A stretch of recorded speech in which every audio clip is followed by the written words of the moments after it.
bata naman, hindi ko naman pwedeng palakarin mabibilan. Hindi naman natin alam kung ano yung ginawa. Ako agad, promise. Grabe naman. Oo. Kahit tanong mo sa mga nakaano dito, sir, grabe naman yan. Promise ka. Hindi mo ang init ko. Papatay ko lang po. Kaya nabutan na namin ang kasi nilang gisna, ang kinagisna nilang dati, pwede tayo magparada. Kung saan saan?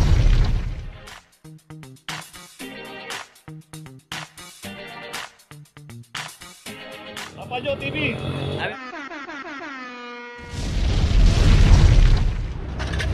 Location natin Loyola Street, corner CM Recto. Dito yung isang Isuzu pickup dito. Dito naka-obstruct. At wala rin driver to. Dito nakaparada, nakabangketa po yung pagkakaparada ng isang Isuzu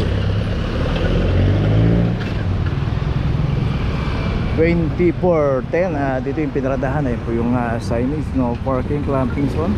Mabuhay din. So bago po tayo pumarada, nakahasad pa nga itong isang sasakyan ng Isuzu. Pero pagka inabutan po yan dito ng walang driver, matik na po yung kinaklam. Wala pong 5 minutes sa clamping operation. Ay si kuya tumatakbo, layo ng pinanggalingan ni kuya.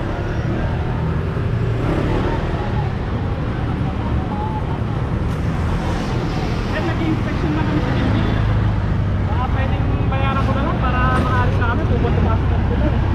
Tawag na lang kayo sa natin. Number po yun. Sige.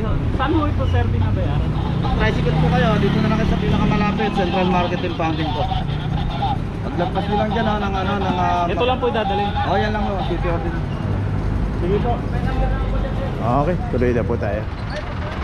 Location natin Karikada corner, Ipil Street. Dito isang Isuzu Travis.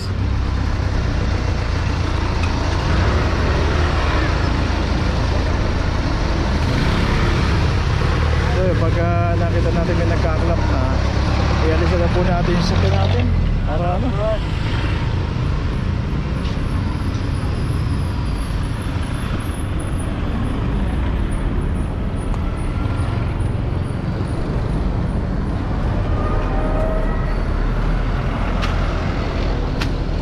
Okay, ito may notice na yung Isuzu Travis. Tulad driver. Tuloy na po tayo. Dito pa rin tayo, Karikada corner, Rizal Avenue, Sambios 2406.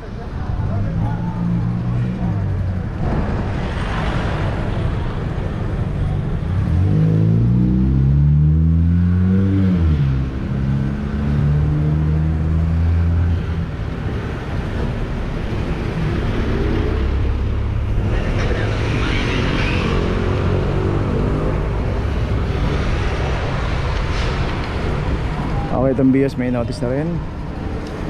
Alisan yung mga nakaparada rito. Location natin El Rivera corner, Old Antipolo. Dito may isang Toyota Fortuner. Dito inabutan din, walang driver. 23-27 para sa Fortuner. Dito naman po random naman po yan kung sino po yung abutan at walang driver. Matik na po yan. Pupunta na po yan sa Manila City Hall at mayroong kakulang penalty 900 pesos.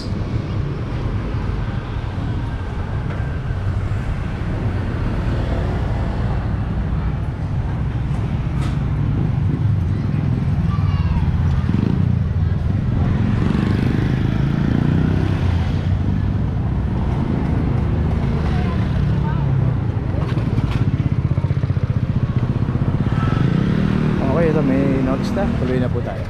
Aurora Boulevard corner, Dimasalang. Dito isang GAC. Dito rin nakaparada, nakabangketa, walang driver. Double parking na po ito, kaya naklam.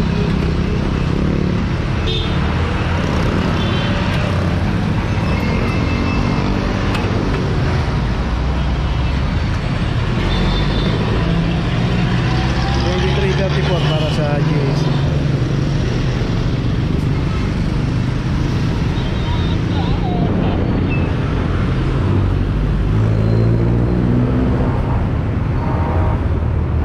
Dito kita natin may mga nakaparada rito. Yan, dito kinaklap yan kasi nakapasok na doon sa loob yan. Yung isa kasing sasakyan na GAC rito na naka double parking kaya naklam.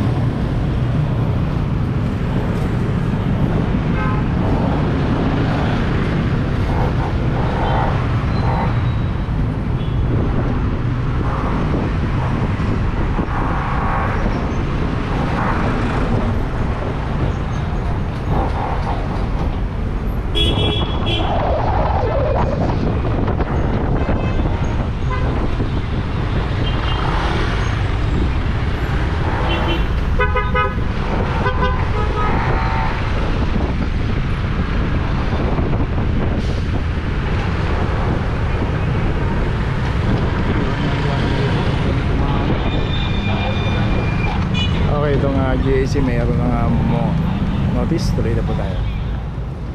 Location natin Pinabal corner, Loyola Street.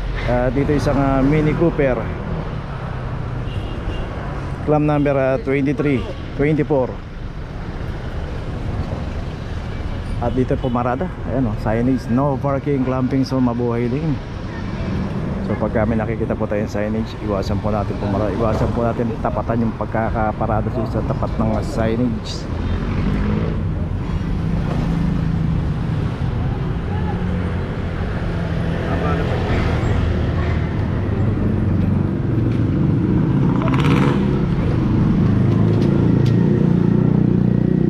Okay, may notice na itong isang Mini Cooper. Tuloy na po tayo. Location natin Reten Street corner, San Antonio. Dito isang Honda City naman ang naklam dito, tularing driver. At dito sa kaaba ng Reten, one side parking only, 2406. Saka isang pampasahero jeep dito. At biyaheng Divisoria, Gastambide, Moraita, 2345 para sa pampasahero jeep. Dito merong dito yung mobile ng pulis, standby. Okay, may notice na itong isang Honda City.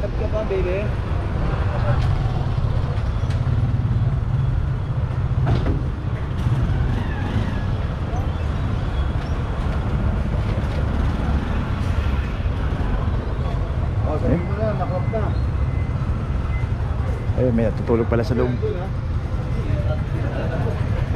Bantay yung pero di driver. Tuloy tayo. Location natin San Antonio corner, Figueroa Street. Dito naman isang Honda Mobilio. At ito wala ring driver tong Honda Mobilio. Kita natin yung kanto ng Figueroa Street, yung Our Lady of Loreto, yung simbahan. Pag kumanan po tayo dyan, palabas po ng Legarda. Pagka kumaliwa tayo, palabas po ng Lacson Avenue, 2409.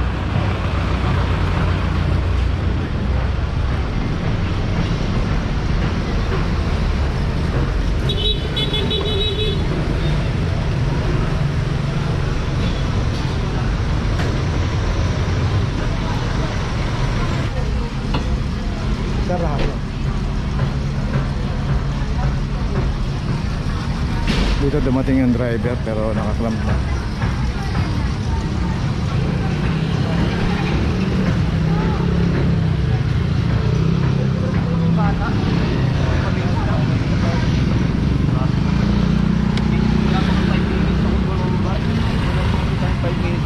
Yung bata naman hindi ko naman pwedeng palakarin mo dito dyan. Hindi naman nun natin alam kung ano yung ginawa niya. Kasi wala pang 5 minutes. Bumalik ako agad, promise. Grabe naman. Oo. Kahit tanong mo sa mga nakano dito, sir, grabe naman yan. Promise ka. Hindi mo ang init ko. Papatay ko lang po. Sir, inabutan na namin yung natin. Di ba may grace period kayo ng 5 minutes? Sir. Sir. Di ba may grace period kayo ng 5 minutes? Sa 5 minutes, sir. National po yun. Ay, sa kanila nga po yun eh. National po yun, sir. Ganon din po yun. 5 minutes po na hinihingi ninyo. Anong pangalan niya? Sir, papaliwanag ko lang mo sa inyo, sir. Anong pangalan niya? Tatanong ko na lang dito. Pwede pa talaga. Nangalan po. Pagtulong talaga ng bata, sinunggo ko lang. Hindi ho namin alam, sir, kung ano po yung ginawa ninyo. Tulad na sinabi ko sa inyo, inabutan ho yan ng napipit po. Wala naman po kayo. Kasi talaga, mga 2 minuto lang ata. Pwede nyo naman ipaliwanag sa opisina na lang po. Aliwanag nyo na lang huli. Ito ang pangalan to. Sige sir. Sige po, pagka mali ho ang huli, patatawag po ako. Sige sir. Okay, tuloy na po tayo. Okay, dito ngayon tayo sa Picaras Corner, San Anton. Okay, ito may gasgas na yung ano, pagsaya. Ali! Ito pa. Picture. So bago ikabit yung club, ayun, meron, binidyoan na natin yung gasgas para just in case na biglang magreklamo yung may-ari ng sakyan na sabihin niya may gasgas. May ebidensya po tayo na hindi pa nakakabit yung club. Ito, isang Innova at saka isang Wigo. 23, 29. Sa Wigo 2327 at sa Innova 2329. Ayun, sa Wigo may notice na. Wait lang mami.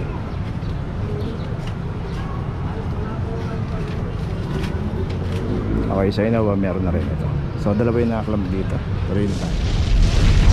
Okay, nandito na ngayon tayo sa opisina ng clamping sa impounding dito sa Central.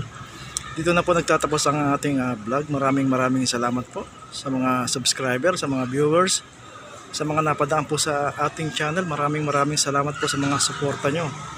Sa mga hindi pa po nakakapag-subscribe, subscribe na po tayo mga kabayan. Maraming salamat po. Mabuhay!